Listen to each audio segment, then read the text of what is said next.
Persepolis, gate of all lands. Now really engage your imagination and imagine 100 of these propping up a huge roof, all in fine black stone. One of the largest massacres in ancient history in the name of Islam. These are the safety measures. Salam alaikum. We're arriving at the Sar Yazd castle, 486 chambers. There's nothing better than climbing things in motorcycle boots. Today the plan is castles, more castles, this Tomb of Cyrus, and more desert camping, which quickly became our favorite. The spirits are high.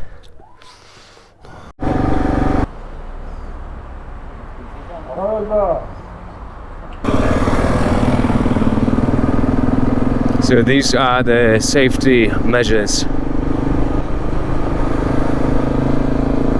Oh, I wonder how long I would go in jail for if I did that in the UK.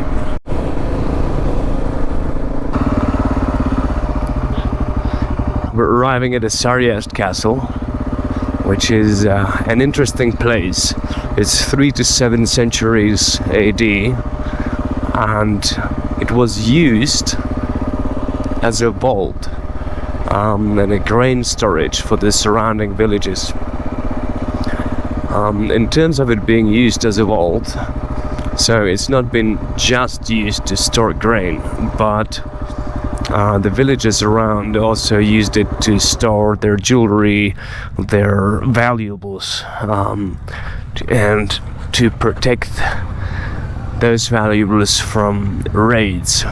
It's an interesting structure, especially when you think that this is all, made out of mud bricks, and it's lasted for years.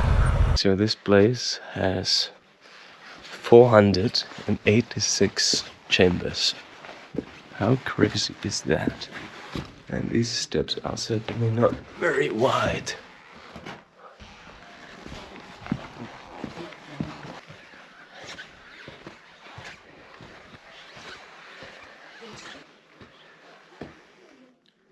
These could have been some of the deposit boxes for like small jewelry and money of the nearby villages.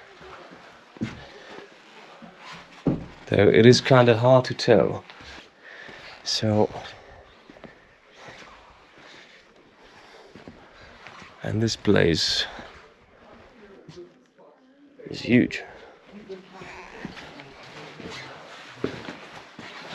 Oh.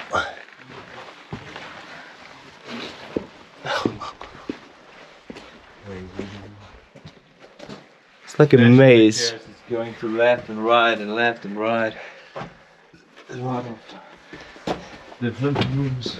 Yeah, imagine you're trying to attack this castle. You're not gonna find anything. Yeah. Or you get in an ambush.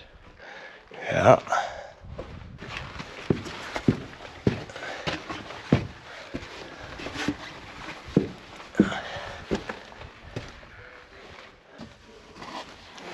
There's nothing better than climbing things in motorcycle boots.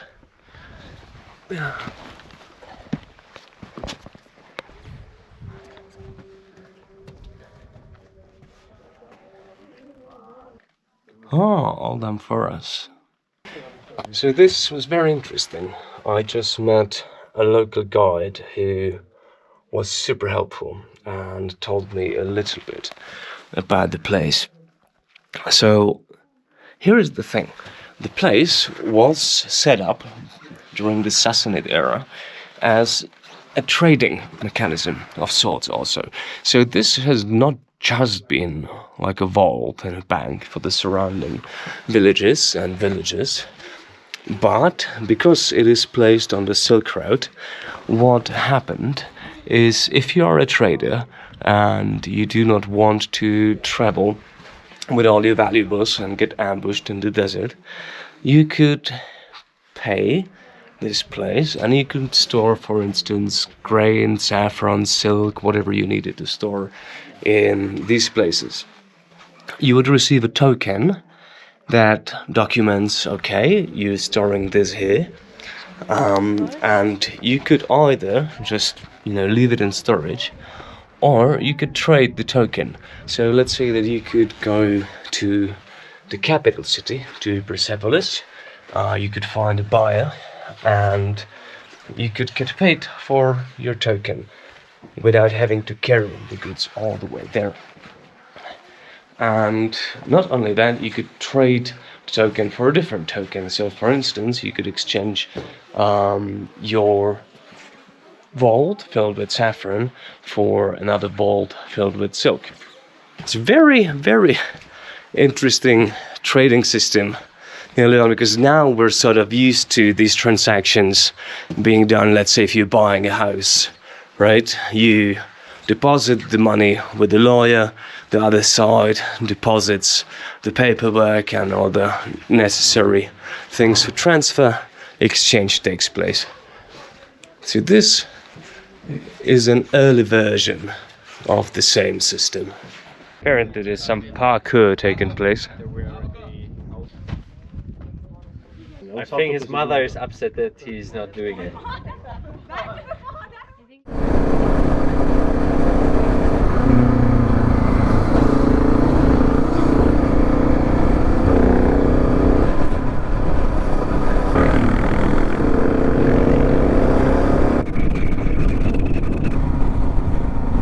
So, we have arrived at our destination a wee bit late, and now we're trying to find a good place to camp. And, well, I have arrived a bit before the rest of the gang, so I'm sort of scouting ahead. And I've had a little walk. It's all rocky, as you can see. Very rocky.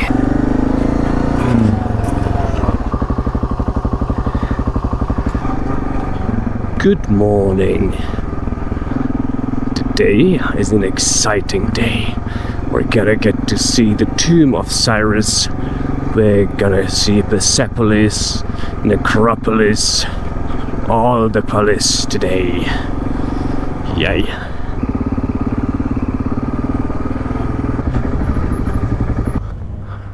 Good morning.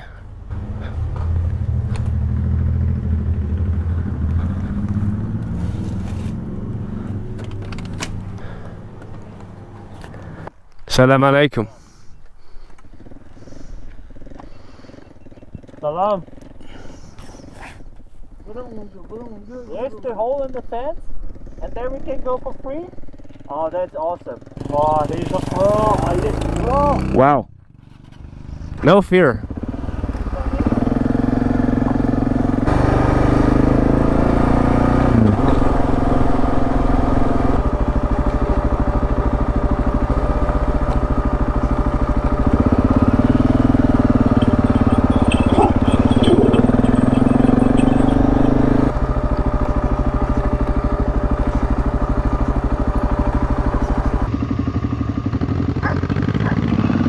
Well, this is the tomb of the Cyrus the Great, and my friends didn't feel like going in because the fee is kind of high. We ended up stopping here, and I just took a couple of pictures. To give you an idea of what exactly you're looking at, this is the tomb of the founder of the Persian Empire. So the guy who 2,600 years ago united Mesopotamia, Lydia, Babylon, and created one of the largest empires in humankind's history. That guy is buried right there. And that's gonna have to be enough. By myself, I think I would have gone in. Just see it.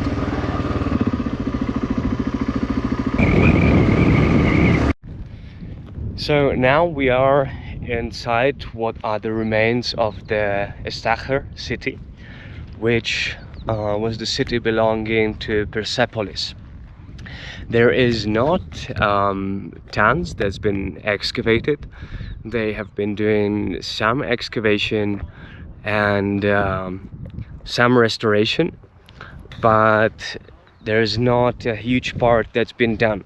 One of the reasons for this is the lack of funding and the fact that it is not desirable to excavate and to talk about the history of the city much.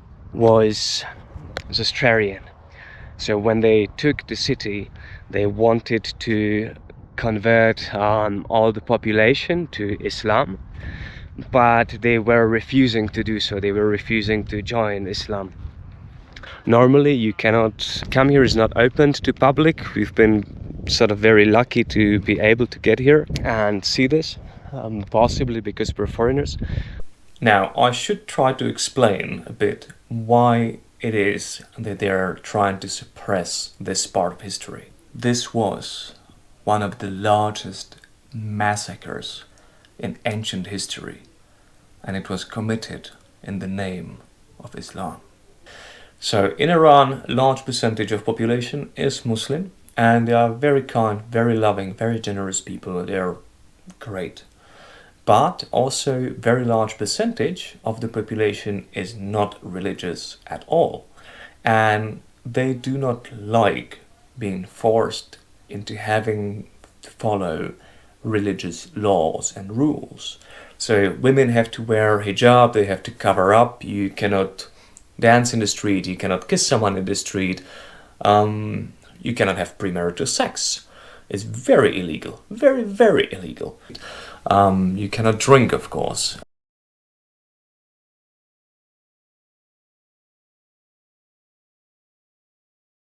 And it's the same if you go into a hotel, if you're traveling with your friend, your girlfriend,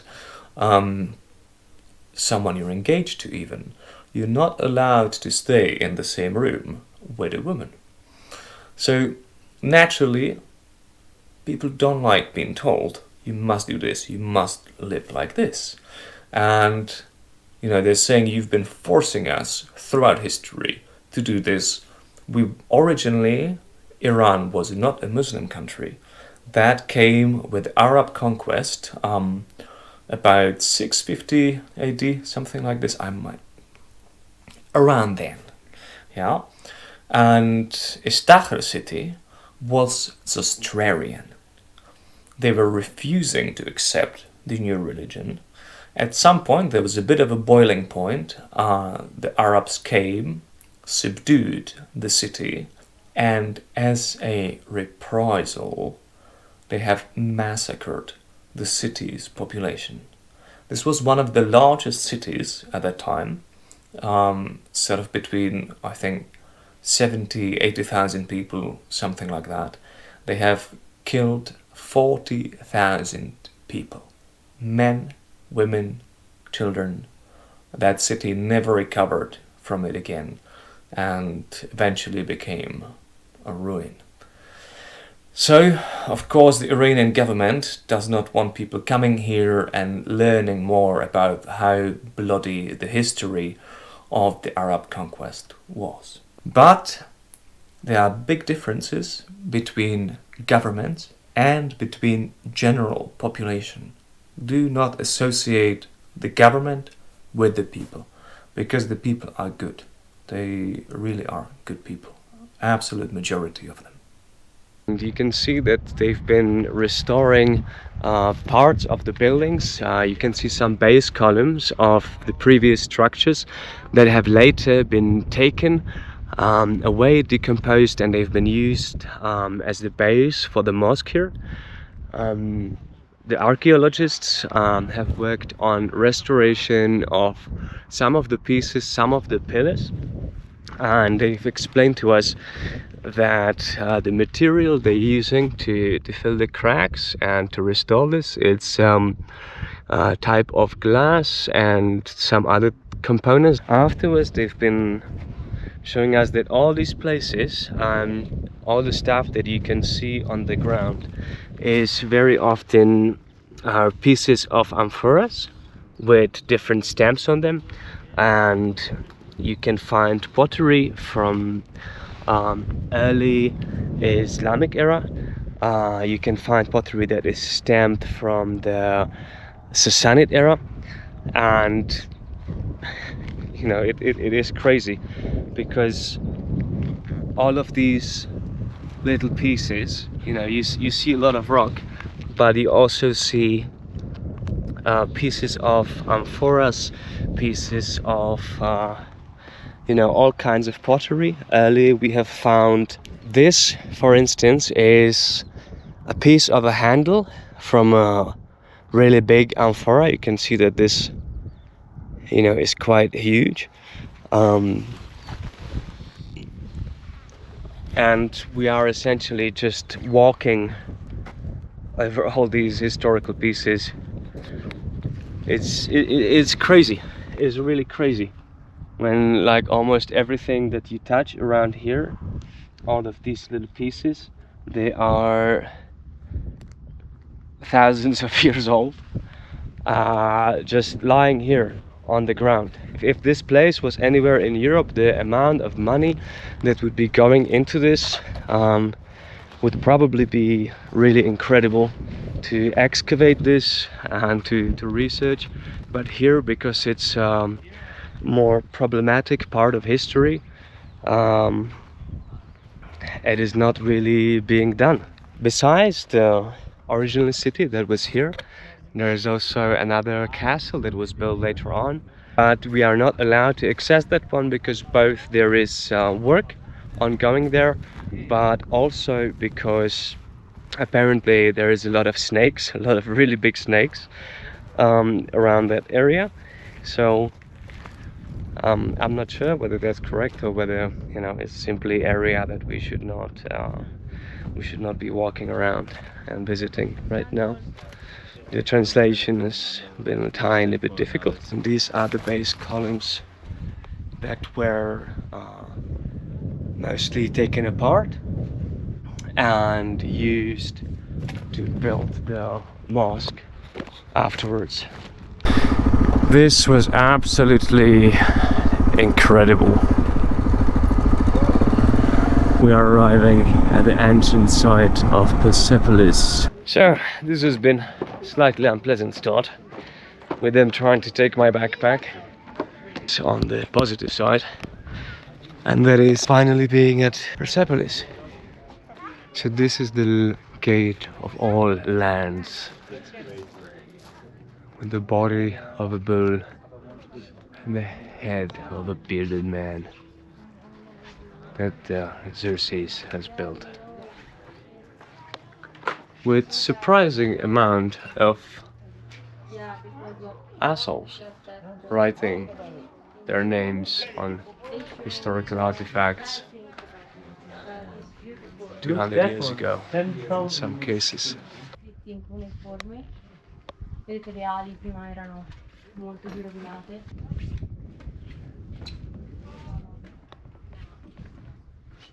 Imagine coming here and walking through these gates. That is so incredible.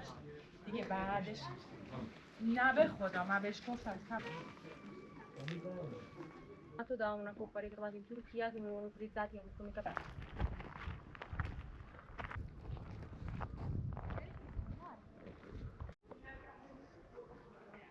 So this was the audience hall of Persepolis, and originally this was a hall of about 5,000 square meters, supported by 100 columns that were all 14 meters high.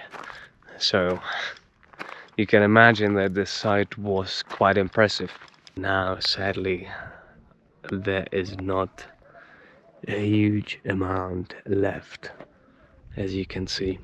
There's not a huge amount left thanks to Alexander the Great, who marched here and sacked the entire city and burned it to the ground. Apparently the city of Persepolis for a very long time was kept secret. And the Greeks and nobody else really knew where the city was, or even that it existed for a long time. However, when Alexander the Great started marching on Persia, he sacked multiple of the large cities and just burned them to the ground. The story has it is that it was a suggestion of a particular lady. Once, they took Persepolis, they all got drunk, celebrated, had a good time, and this lady said, what would be a great achievement of yours? It would be if you burned this place to the ground. Now all the soldiers, highly drunk on wine and merry with the conquest, seemed to like the idea, started gathering torches and, burned the place to the ground, burned all of the palaces and laid it to ruin. So sadly now we have not that much left, thanks to the Greeks. But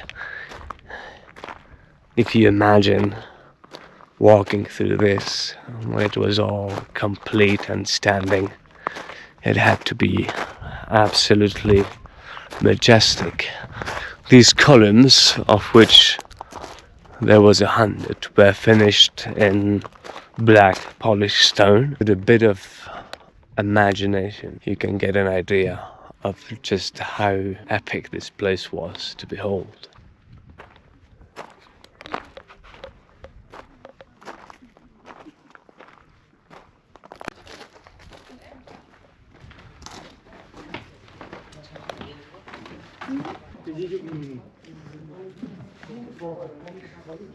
I'm not sure of how much of this you can see, but this depicts the celebration of Nowruz and all of the delegations from the empires subject to the Persian rule at the time, bringing various gifts and presents, and it spans from Turkey to Central Asia through Cappadocia to Afghanistan to Asia itself.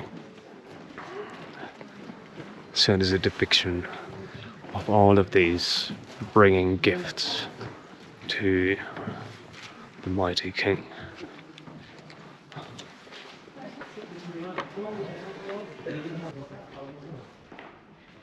So this was the Apadana Palace, or the receiving hall, where you would have walked in.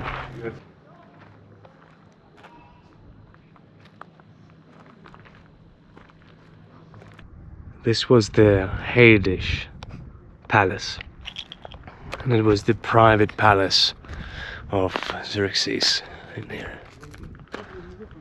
Sadly, we can't really go in because of the barriers, and this particular palace was probably the most badly ruined structure by Alexander. One of the reasons being the good old-fashioned revenge. So sadly, all of the empires throughout history seemed to have vendettas. Now really engage your imagination and imagine 100 of these propping up a huge roof, all in fine black stone.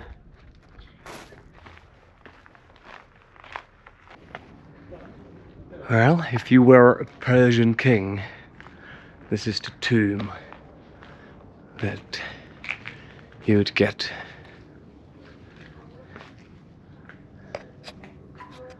And if you can make out the silhouette of the burial stone. I was curious about which of the kings was buried here, and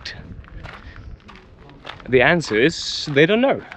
So they wrote down the name that they think might be, which was an early guess for who was it. But the reality is they don't know, and they have no proof of which of the kings was buried here.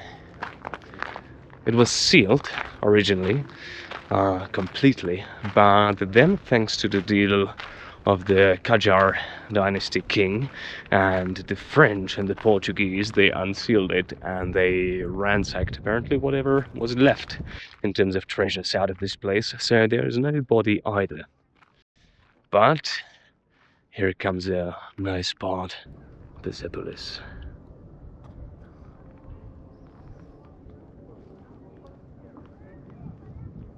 How majestic this would have been when it still existed.